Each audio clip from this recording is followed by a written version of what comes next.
Hi, everyone. Thanks so much for joining me today. I'm glad you're here.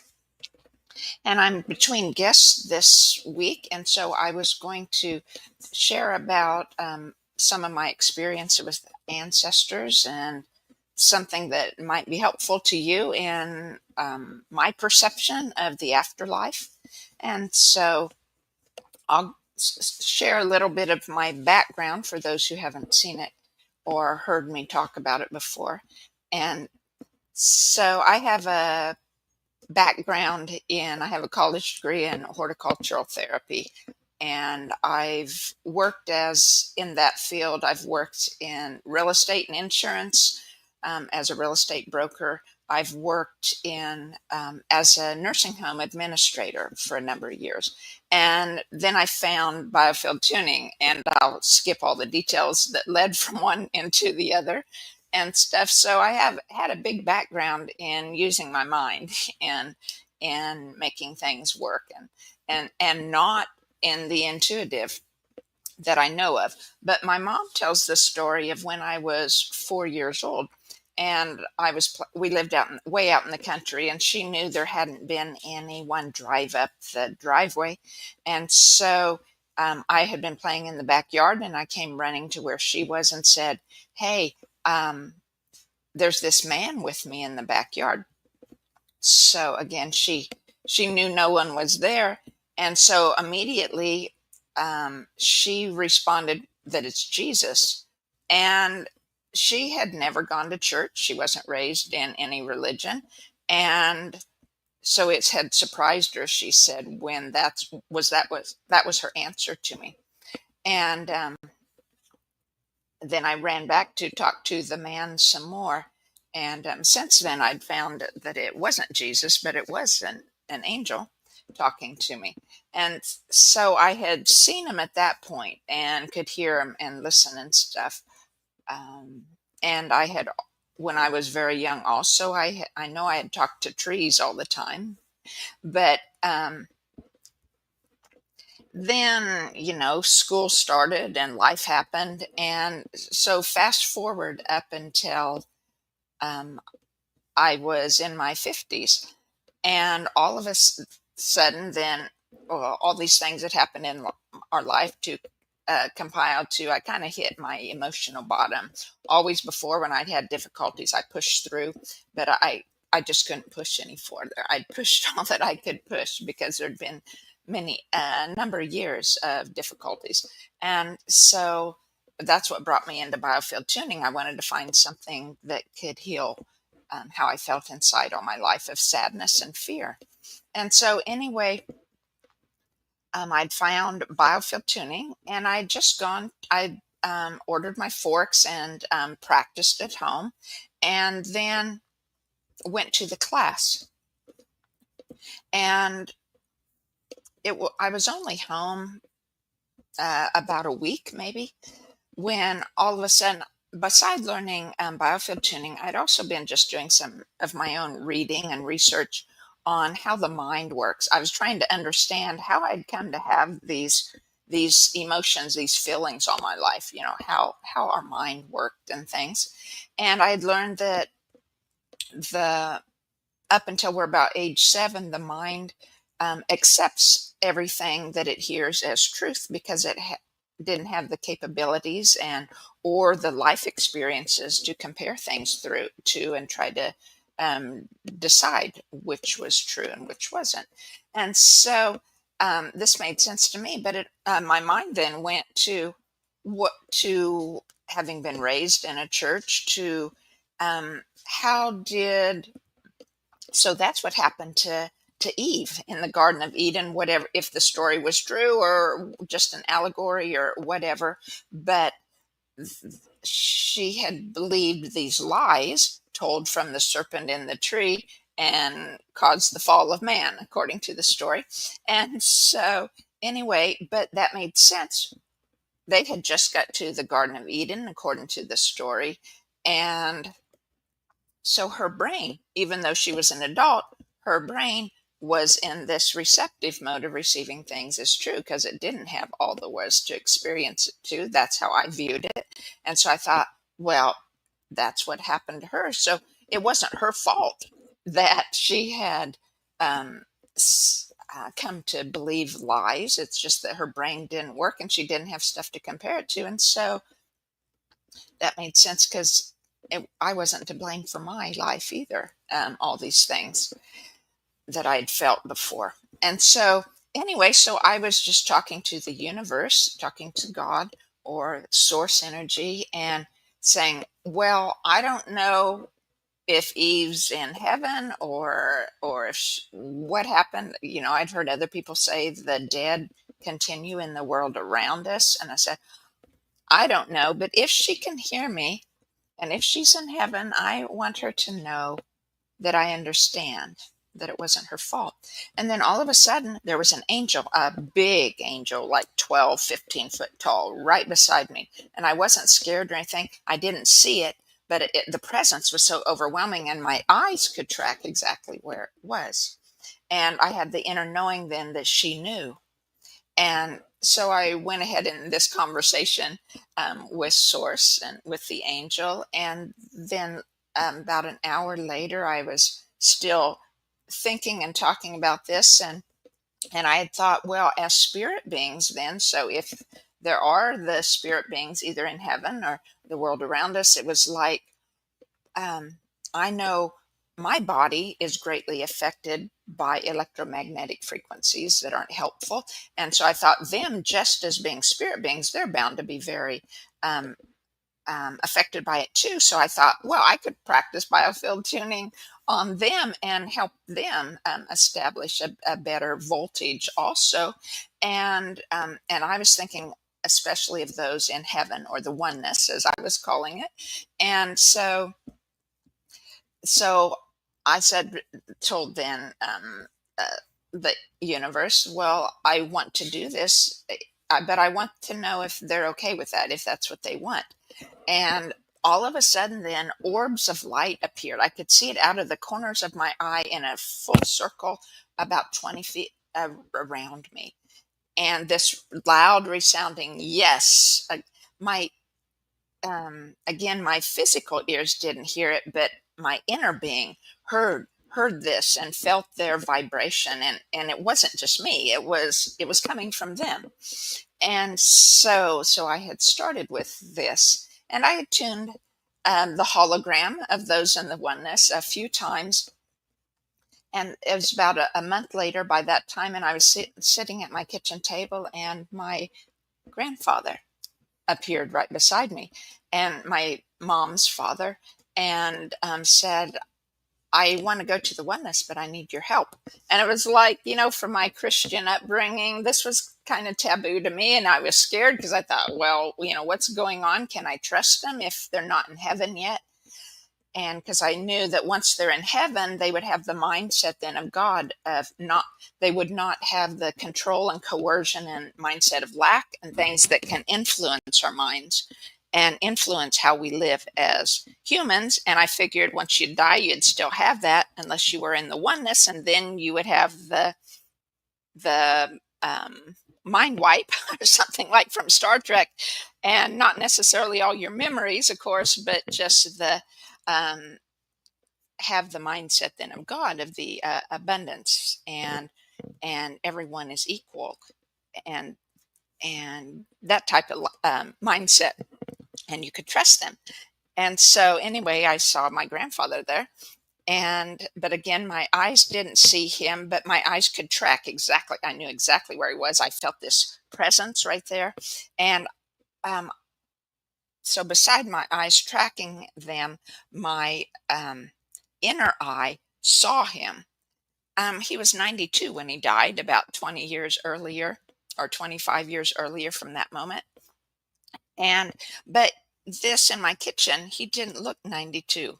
He was more like his 50 or 60 at that time, but it was still him. He was dressed in his farmer overalls, and his vibration was my grandpa. And so I'd said, well, because I wanted to help him, but I was scared. But it was like, well, what can I do to help you, right? And I don't know anything. This is my first experience with the dead, basically. And so he said, well, use your tuning forks. And so then I had asked Source, or asked the universe, well, um, shall I, do I tune grandpa's energy by itself, or do I tune his energy that I'm made of? And so the answer was to tune him and me. And at that time, I wasn't working in the ancestral biofield at all. I was just working in the ancestral river, which is streams of energy that run on either side of your body that contain the DNA information of our ancestors. And it runs from when life began to when life ends. And so it goes from our ancestors to our descendants. And so I was working in the ancestral river as well as my biofield. And I was just overwhelmed with his sadness from when his older son died in a car accident a few years before I was born. And so I just cleared. I just worked and I cleared, and I felt it clearing in Grandpa and clearing in me.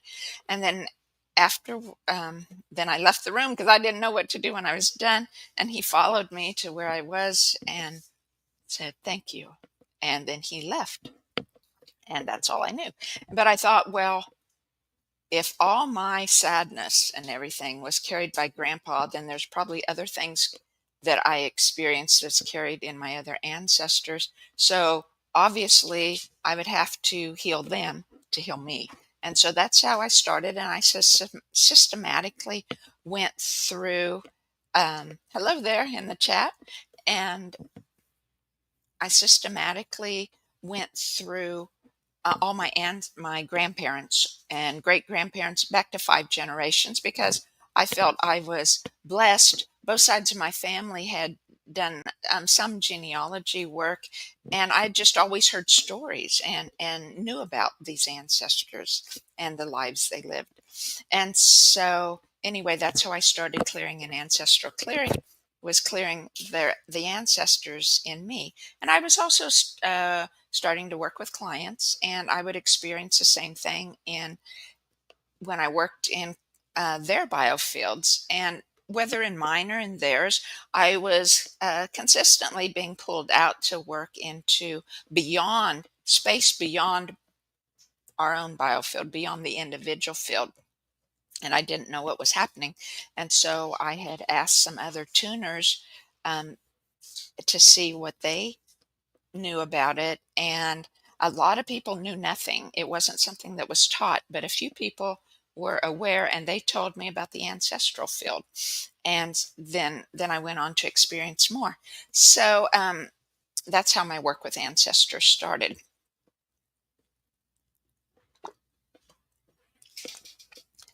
And then in different of my grandparents, I would find the different things that I had struggled with in my life.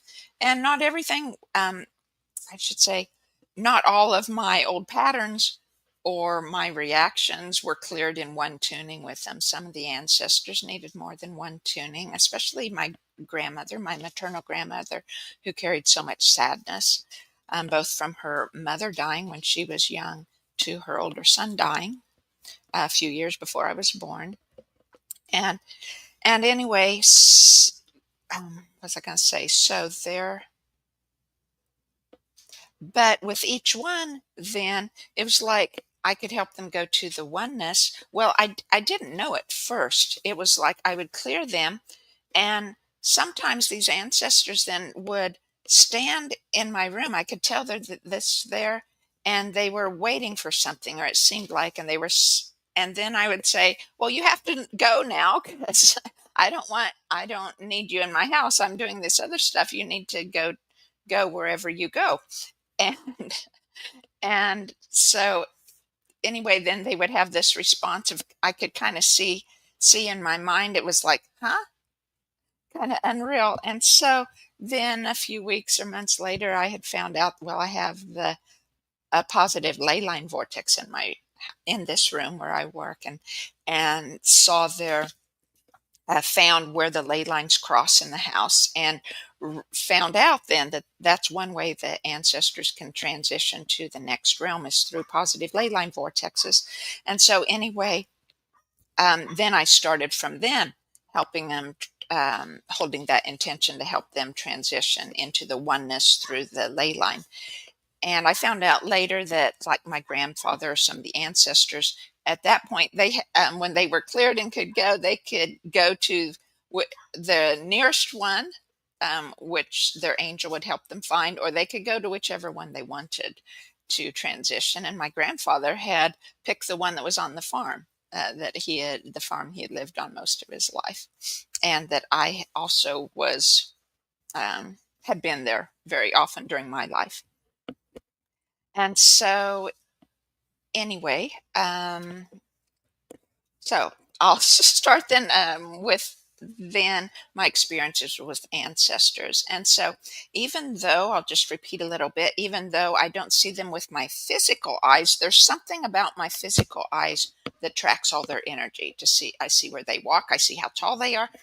Babies are often crawling on the floor, and I see that. And so that's the visual. Again, my ears don't hear, but I hear their voices inside. The way I describe it, or I think of it, is that my biofield feels their vibration of their emotions and their thoughts. And so then when my biofield feels that, then my brain interprets it into words that I understand. And so I hear their voices inside and can talk to them. And so, anyway, I'll start. One of my experiences with people who just recently passed away is a little different. Their energy, I should say, is a little different. It's usually very statically. Their emotions are very, very strong. Sometimes they're very scared. They don't know, it wasn't what they thought of the afterlife, if they thought of it at all. And suddenly they're thrown into this without the physical body, and they can't talk to their family and things, and they're scared. They don't know what to do. And so that's uh, that's some of them that have recently died. Others that more recently died that I've been in contact with are not scared. It kind of depends on what their mindset was when they were living. Like if they were more of a skittish or nervous or fearful person, then they're going to be that way in the afterlife. And the others, like my grandfather had said, I asked him, well, what did he do when he had died? How did he uh, learn about the afterlife or whatever? And he says, I watched and learned. Well, and that was my grandfather through his life. He was always learning. He never watched fiction. He never read fiction. It was always things he could learn from. And so he just watched. He was very calm. And some other people that I've had this, if they're newly dead, just a few hours or a few days, their energy is very much more intense. It's kind of scattered, as if like they haven't really learned yet how to travel places, with their mind or in person. And so they're kind of pulled from one place to the other, um, and not really necessarily frantic or scared like some people are, but it's just an energy thing that it's kind of like it's coming and going, but yet their emotions are still intense, and they haven't learned how to focus their thoughts on communication and things, is what it seems to me like. After other people, after they've been gone a few months to uh, a year or so, are much more calm. Their energy is stable. Um, some are ready to go at that point, but they can't go through me. They need their help of their um, direct descendants, if that's available, or adopted uh, people where they were the father or mother or grandparent in their lives, for that higher voltage vibration, where their energy is within that person, their DNA, and so it's a higher voltage. And especially when there was a relationship there and they knew the person, then it's a much higher voltage. Knowledge is power, right? And so if they know those persons, that voltage is higher. And so that's how I have felt the energies of ancestors, people who have died, who have recently died. What I also had learned, and this was through my father, because he had died, and so I was asking him about what happened at his death.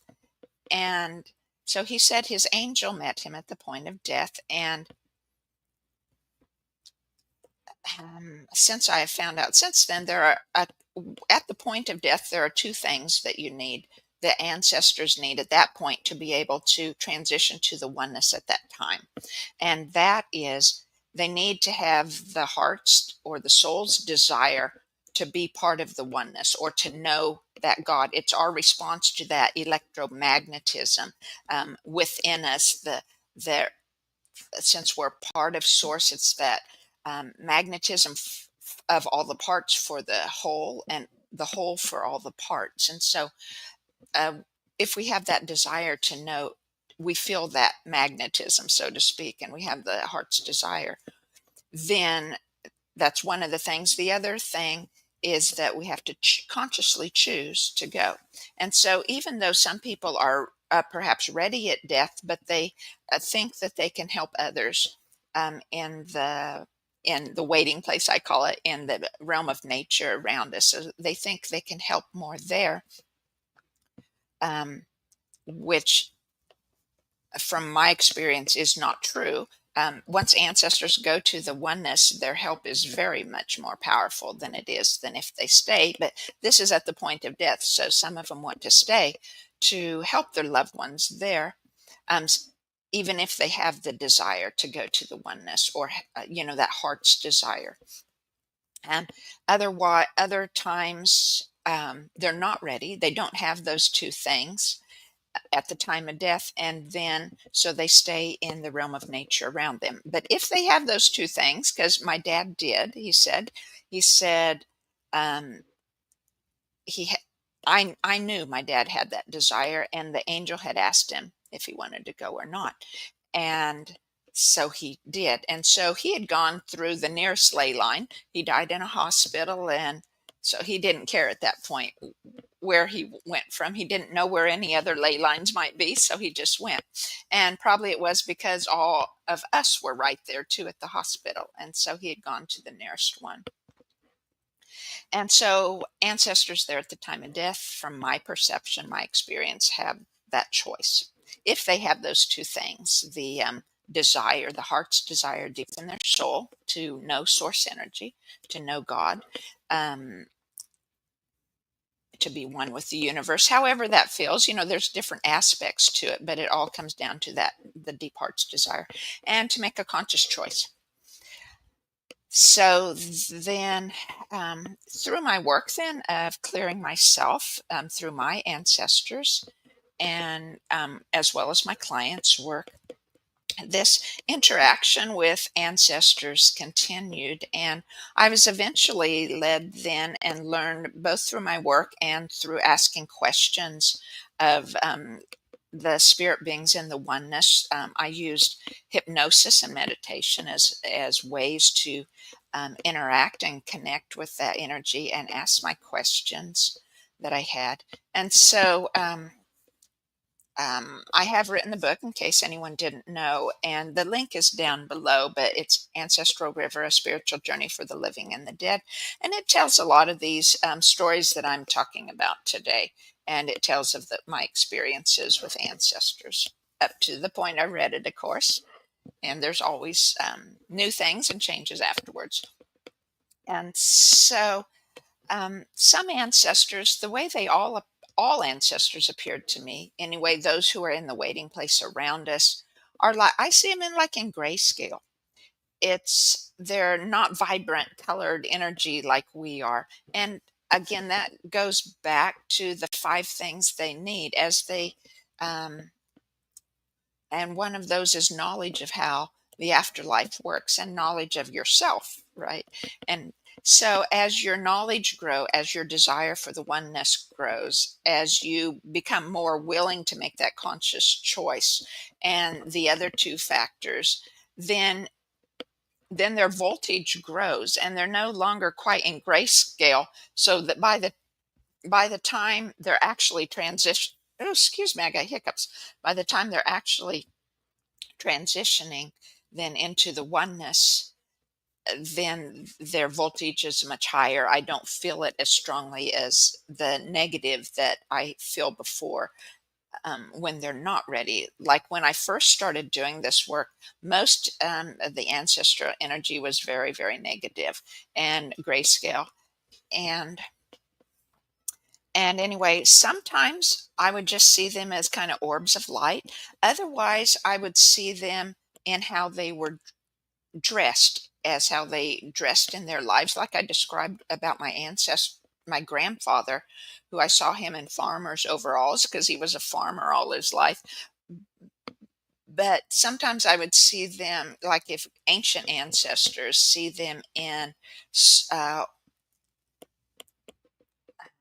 soldier garb, or in the fancy dresses, or in suits and ties or something. And but it was what I how I have the concept of how I see them, because of course they would not need clothing once they're just a spirit being, right? Because they would just be light.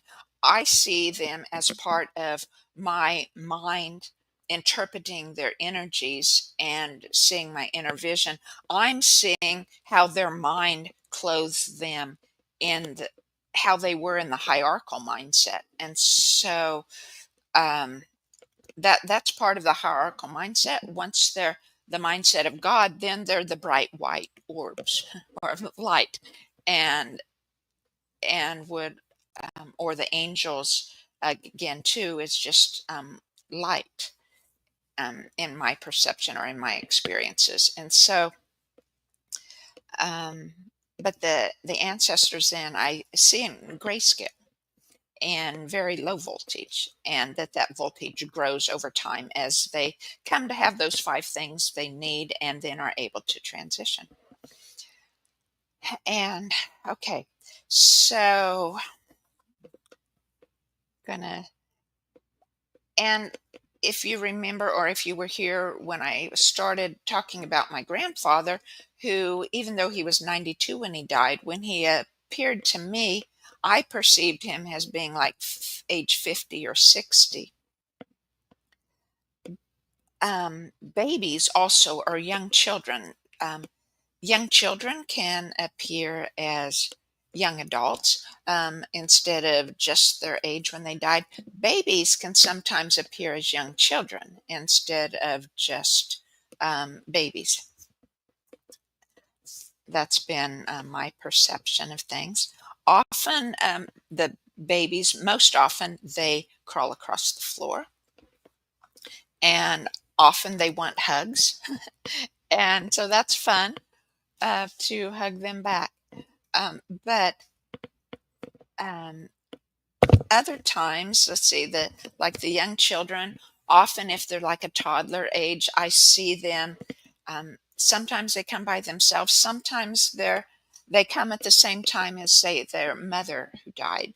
Um, that was one of my ancestors.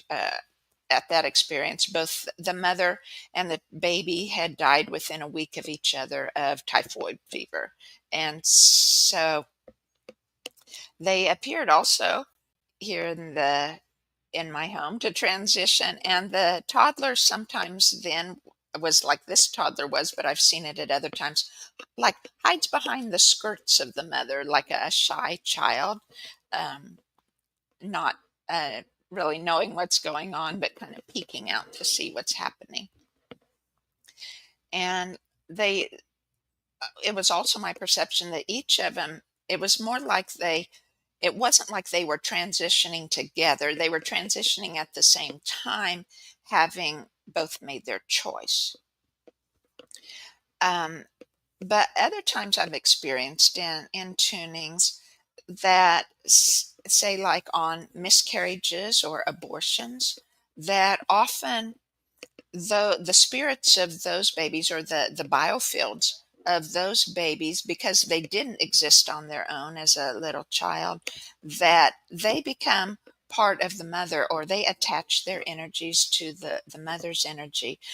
And then as we clear, and those deep emotions of the mother clears in their loss, or of whatever emotions, or regrets, or just wanting to help, emotions from the abortions. Um, However, those emotions appear, and they're all good. We're all just clearing all of them. And then the baby becomes ready to transition and makes their own choice. Then the the child that did not live on its own, that was attached to the mother, is able to separate and transition on their own then, and free up that energy of the mother. Um, let's see, I'll go back to the mindset of ancestors. Um, Again, often they usually have the mindset that they had when they died. And so if they were unhappy people, or very distrustful, or just think the world is out to get them type of thing, that definitely shows up in their attitude in biofield work, and in their in, say, like, their mind wants to transition, but it's like their energy is far, far from being ready to transition, and they're unable to make that transition then, until their mindset becomes closer and closer to that desire. I talked tapping into that desire within them, that's what they want, and making that conscious choice, and trusting in the knowledge that they gained of how things work, trusting source or universal energy. And so, like, sometimes ancestors might come to the sessions, and they want to transition, but they're totally unable, and they're and I can feel that in their energy, that vibration. And I say, no, I don't think you're ready yet. And then sometimes there's and I say, then you'll need to leave when we're done with the tuning. You need to leave, because I don't want the inner, if the ancestors are in the waiting place, or in nature yet around us, if they're not ready, and they're not close to having the mindset of God, and they're not ready to transition, then I don't want them in my home. I don't want them to influence my perception of my life, and or of my thoughts and intentions. And so that's a standing demand, standing intention, that unless they're ready to transition, they can't stay. And so sometimes then, from the start of the session to the end of the session, they're ready to clear, and they're ready to transition. At other times, they get to the end of the session and they're not ready, and they leave.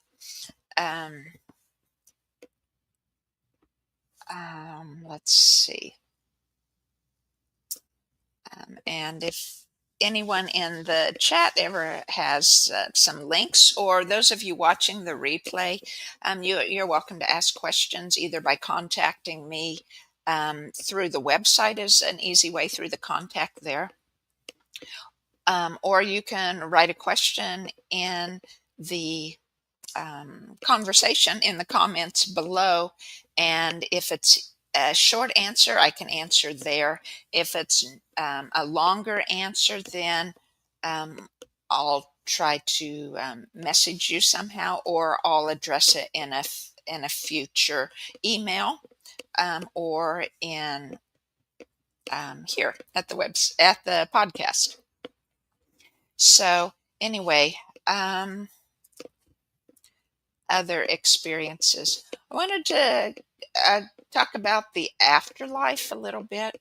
I've talked about how the ancestors, as they grow in these 5 things they need, that they grow closer and closer to having the mindset of source, and being ready to be part of the oneness, and being able to do so. So there's that part of the nature of the afterlife around us. But what I've also found is that because the ancestors in the afterlife around us still have the mindset of lack or hierarchy that causes them to want to control or manipulate things. It also, not all people are into the control or the manipulation, but part of that mindset of hierarchy isn't just wanting to rule over other people, but it's also the flip side of that, wanting to be ruled over, the powerlessness, right, of things that we feel in our life. Sometimes some people feel very powerlessness. I did in my life. And so in the afterlife, then these people have these energies. But what I have found is that because hierarchy does not have everything on the level playing field like the oneness does, where everyone's equal with different roles, right? Um, different abilities, different gifts, but everyone's equal because we're all part of the whole. Whereas in the hierarchy, I mean, those in the afterlife nature around us, there are levels of hierarchy there. And some of the people that were into, say, the secret societies of different kinds in this life, then some of those societies train some of their people to meet them at the edge of death and what happens, and so that when they get to the afterlife and live there, then they help meet these people and draw them immediately, tell them this is where you need to be, or we'll help you, or whatever it is they tell them, and um,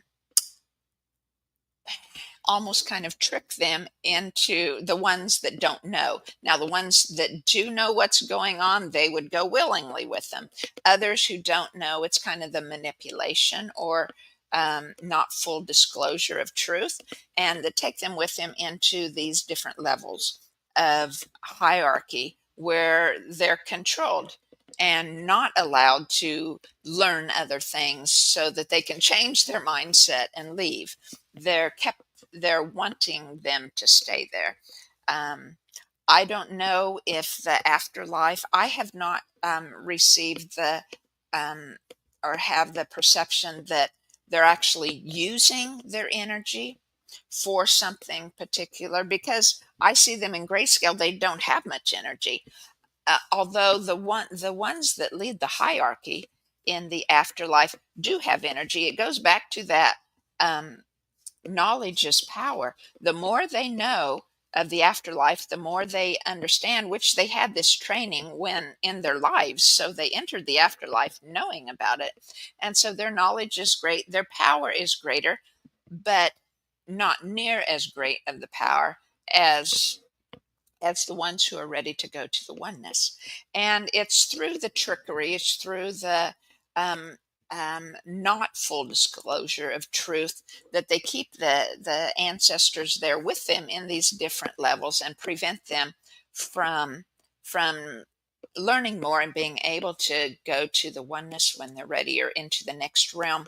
It's not that the ancestors that are kept there um, are unable to, because really the universe works on the vibration of God, or the rules, so to speak, the rules of God. And so we have that power. Each person has to make their individual choice, whether it is to go to the waiting place and stay there or to go to the oneness. And so even those that are in the waiting place, they can make that decision. And a lot of them that I work with then do make the decision to leave those levels of hierarchy in the waiting place and eventually transition. So it's their choice that they're staying there. They're just not told. They're just not told that it's their choice.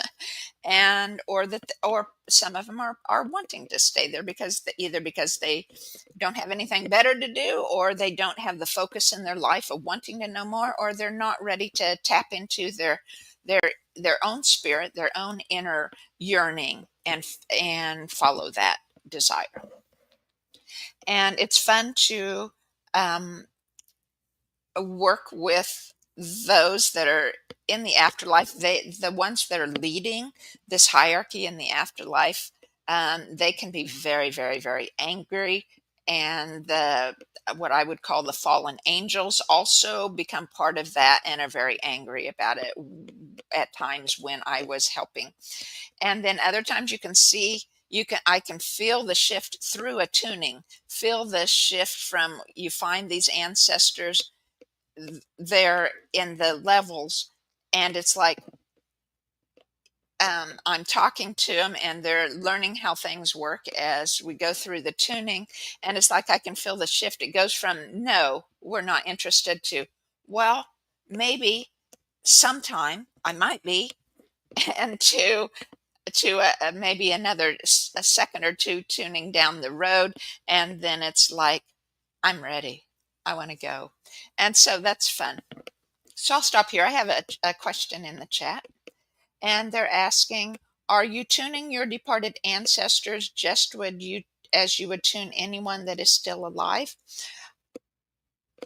I tuned my ancestors as part of me. So I I I have before tuned them as their own separate hologram. I do not usually do that, and I only do that like if I know they're ready to go to the oneness, and I'm not um, tuning myself for some other reason or a client. Um, but otherwise, I'm kind of wanting to use my hands, but I don't know what to do with them. Um, so otherwise, I tune my ancestors through me. So through the ancestral field, through their energies within me in the ancestral river. A lot of times I will what I call stack the biofields. So I'll work in both the ancestral field and my field at the same time by um, holding the intention that both myself, my own hologram, and their own hologram are together on the my massage table that I use, and then I tune all the holograms at the same time, as if we're all one person but different. I'm working in just one with the intention of working in all of them at the same time. And that works very effectively. Sometimes, if it's specific ancestral energy that needs to clear, I'm usually pulled into the ancestral field and work from the outer edge of the ancestral field all the way into my center being, and because it needs to clear, because they're holding on to stuff in there, and that's holding on inside of me. Whereas if it's just emotions in general that I've also experienced in my life, then most often tuning them at the same time I tune me clears their energy as well. So there is a distinction between when I'm called to work in the ancestral field, and when I just work out of um, the biofields being stacked, so to speak. But yeah, well, you're welcome. And so let's see. I would say just to rely on the spirit that we work in, um, to show you if you need to start in the ancestral field, and to show you where, because sometimes it's not always directly starting at the outer edge and working all the way in, covering all of it. Sometimes I'm pulled to just one place. It's like a specific place. It's like, go here, and so clear there, and then work through to the body. So just rely on your intuition and source to tell you, show you where you need to work to get the energy cleared that needs to be cleared. And the question, do you think I should use anything that belongs to them, like a watch, or put it on the tuning bed? Um, I don't think the word is should there. I've never done that. Um, and it works just the same, because they're there with my intention and their intention to allowed to be tuned or to want to transition. I don't think it probably ever hurts, um, unless it's, I don't know, it might, unless it's an item, that there was bad feelings. If they still harbor bad feelings toward that item, I don't know how you'd know if you know.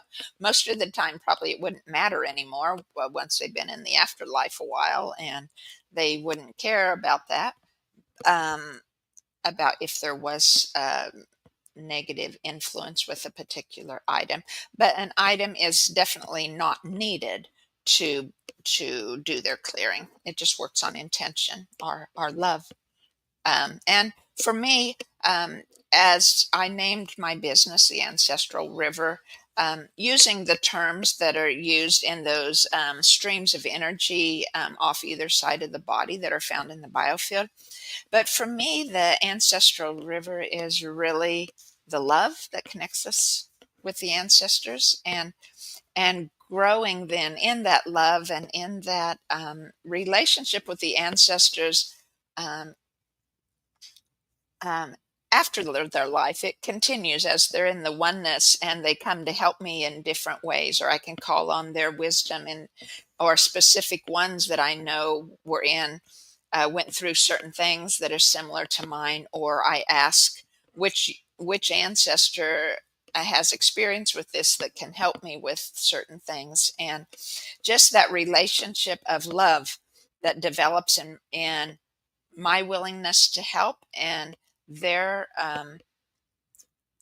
decision and willingness to transition, and that shared love of the desire to be, part of the oneness, to know our who we really are, in the universe, to know, who we are and part of God, to use that term. And well, thank you, and, just sharing my experiences here, and I appreciate it. It's been quite a journey in learning all that I'm learning, and every biofield session I do, I learn more. Um, just to mention on, I'm supposed to mention this. We carry also not just things from, well, our things from our ancestors, but it goes back, millennia or however long it might be, right? Um, and so we also carry the, world despair, or the sadness and grief and loss of that's, of the overall in the world. And so I've experienced from ancestors that lived many generations ago. They lived when the giant trees were cut down on the earth, and it was just so sadness, and I knew I had cleared their energy before, and I said, but why didn't you clear there? Because I know I cleared your energy before, you're same people, with that same sadness. And they had said their sadness and anger was too deep. They just weren't ready, they couldn't go. And so we carry that, and as we clear that grief and sadness that we carry from the universal energy and from the ancestors, from long ago, from specific things that happened, and that's of nature too, that I felt that despair of nature when the giant trees were cut, and um, it in many ways, destroyed or disrupted how nature works, how the universal cycle of things that was supposed to be that way. And so there was very great sadness and anger. Um, and let's see, have you, another question in the chat, have you ever tuned your other incarnations? I have not tuned, my past lives, specifically individual ones. It might be helpful to do so. It might be helpful to do that stacked with my own now, since that energy would be so much a part of mine. However, I do sometimes find the past life energy in the ancestral field very easily and can tune it that way. And so I have not tuned specifically one incarnation. I have been told through um, natal chart readings and oracle card readings that, and through intuition perceptions of people that say perhaps have a much greater um, um, connection, a higher voltage connection with the ancestors or angels, a different perception than I do. That I've walked by them and they looked at me and said, you know, we can tell you lived many lives and you have a wound right up here, as if this is where you were shot with a bow and arrow and you died from it, or something like that. Maybe I mean, I haven't experienced all my past lives. I have had memory of some, or certain parts of some. But no, I have not tuned them specifically, although I tune them as part of the ancestral field. I just hold that I'm clearing for ancestors and past lives and my current life. So there's so much about the afterlife that we don't know yet, that I have no idea. And because we all go through life with our own perception, that's how we're going to perceive the experiences we have and the things that we learn from other people. We're going to see those through our own eyes. And so I'm not saying that everything that I see and have felt describing the ancestors in the afterlife is what you're going to see.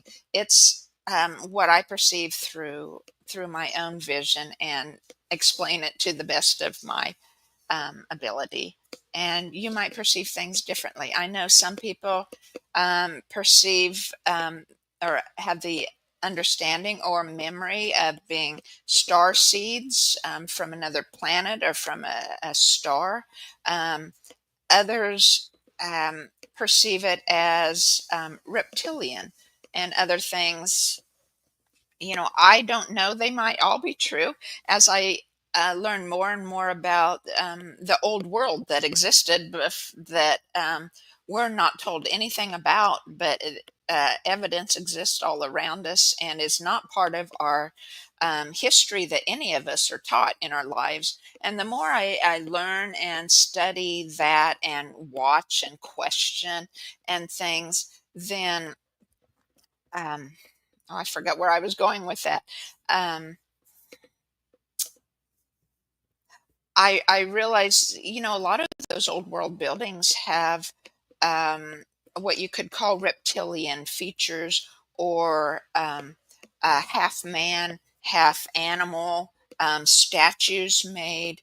And it very well may be because they also show people that look a little differently than we do, as well as people that look like us. And so, um, were they just dreaming and making these all different on all parts of, statues throughout the world that all have similarities? Or were they um, building or shaping statues to look as creatures or people that they saw back then? And so, uh, there probably were many different types of um, humans, as well as many different types of non-human types of individuals that were part of the Earth experience, or from other uh, parts of the Earth, or that come and have lived here at one time. So I do not know. I just know that it's extremely interesting to hear about and learn about and think on and wonder. and ask. And so wherever your questioning is taking you, I encourage you to ask of spirit. Ask through meditation. Spiritual hypnosis has been very helpful to me in answering my questions, um, from a spirit or for spirit for the angels. And so I just encourage you, go wherever your spirit is taking you. That's part of expressing your individuality. And again, that's extremely important. I think we all have to, it's mandatory, it's imperative that each of us follow our own spirit guidance, not just the guidance of our mind. I mean, the mind is needed, it's very important, it's very powerful, but to follow your spirit or your heart in fully expressing all your own interests and what you're interested in this life, and making that come into reality in the way that only you can, because it's only as we become all we are meant to be that the universe becomes all it is meant to be. And one more question here, and then I'll probably close for the day. Asking if I use any crystals or other energies as I do my tunings. And yes, I have a plethora of crystals that I just keep on my hologram all the time. I figure all the energies of nature were ours to for our benefit, and so and they're all helpful in many ways. So I just leave probably, I don't know, 20 of them or more in my hologram at all times. Sometimes I use them in different ways. Sometimes I would strike my fork on them or put forks on them to enhance that energy. Sometimes I use a crystal in the field with the forks. Sometimes there's other energies that are called to be used too at different times, like other sounds. Beside tuning forks, I often use my voice, my singing, or chanting, as you can tell in my free weekly biofields that I'm starting to do. And other times it's musical instruments, tambourines or sticks that you bang together. Sometimes colors are really pulled in. And I had this experience that was really great. And as I talk about this, you'll know who I'm talking about. But uh, I had a client who was someone mutual that we both know, this other lady and I, and the client was a mutual acquaintance of both of ours. And I was just starting her tuning, and I was really pulled. I knew I had to add something else. The spirit was showing me, and it was like it wasn't anything my typical. And what I was led to grab was a beautiful, colorful um, greeting card that I'd received from my friend, who we have this mutual acquaintance, and that her energy was supposed to be part of this, um, that tuning of the mutual acquaintance, and not to do any clearing for that friend, but just those intentions and her um, mindset and uh, deep desires that were part of, to help clear the energy for the mutual acquaintance of my client that I had. And so that was all. It's a beautiful world. It's a beautiful life. There is so much that we don't know. And I look forward to learning a lot more as I go through life and sharing with you. And thank you in the chat there also for your questions. I appreciate it. And thanks for watching, everyone. We'll catch you next week. Bye bye.